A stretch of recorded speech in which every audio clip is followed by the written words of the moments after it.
Pernah nggak sih Anda melihat pengusaha sukses yang tahu-tahu buka jalur kredit di bank baru?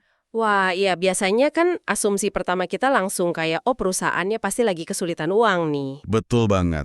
Padahal, ya, kenyataannya bisa jadi justru sebaliknya loh. Iya, seringnya mencari opsi alternatif kayak gitu tuh sebenarnya manuver proaktif ya, maksudnya untuk mengamankan posisi finansial di masa depan, bukan berarti tanda kelemahan saat ini. Nah, mari kita bedah strategi semacam ini tapi di level negara. Hari ini di sesi eksplorasi mendalam, kita memegang satu artikel yang lumayan menarik nih, dari kompas.com. Iya, ini artikel tanggal 18 Juni 2026 kan ya? Benar sekali. Topiknya emang cukup memancing perdebatan publik sih. Jadi Menteri Keuangan kita, Purbaya Yudi Sadewa itu terbang ke China untuk mencari pendanaan. Dan misi kita di sesi ini ya membongkar narasi utang tersebut. Kita mau melihat mekanisme finansial yang sebenarnya beroperasi di balik layar itu kayak gimana. Betul.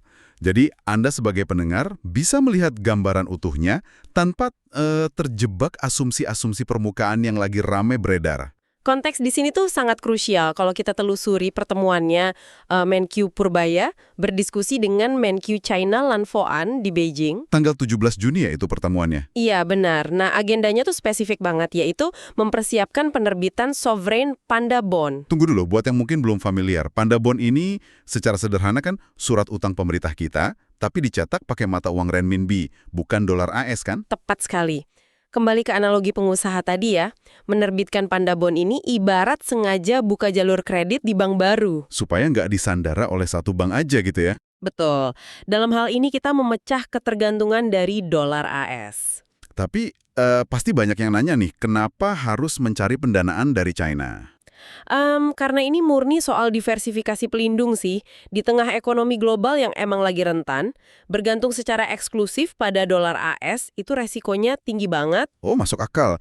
Bayangin aja kalau Bank Sentral Amerika tahu-tahu menaikkan suku bunga secara drastis ya kan? Nah itu dia, guncangannya akan langsung menghantam negara yang transaksinya murni bertumpu pada dolar. Iya, iya.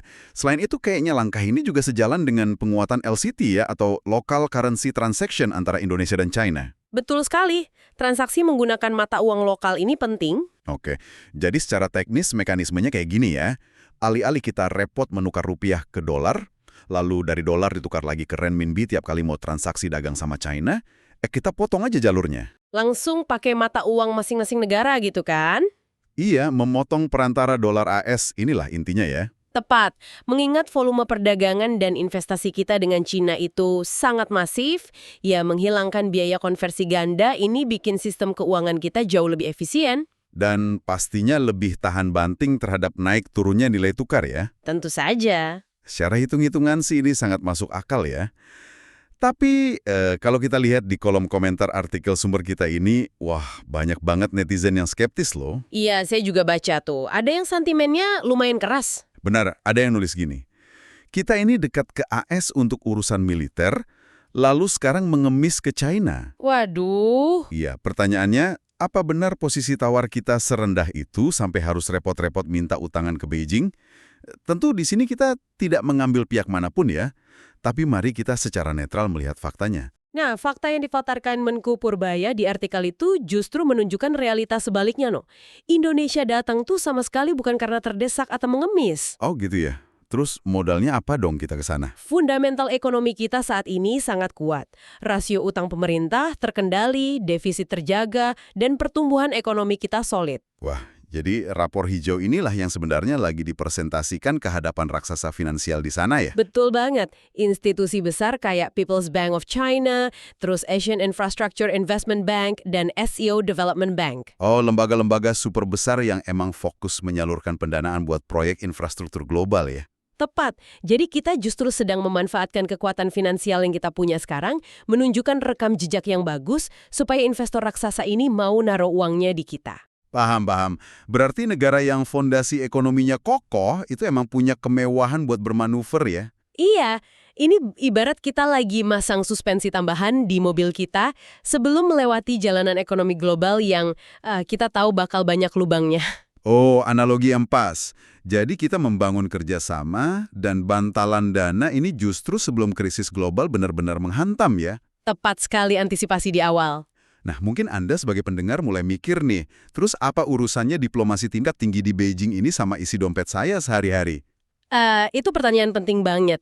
Sederhananya, langkah pemerintah mencari alternatif sumber dana ini tuh berfungsi sebagai pelindung ekonomi domestik. Oh, jadi kalau ekonomi dunia di luar sana lagi terguncang, proyek pembangunan infrastruktur nasional atau fasilitas publik di sini tetap bisa jalan gitu ya? Benar, karena keran dananya udah diamankan dari berbagai sumber.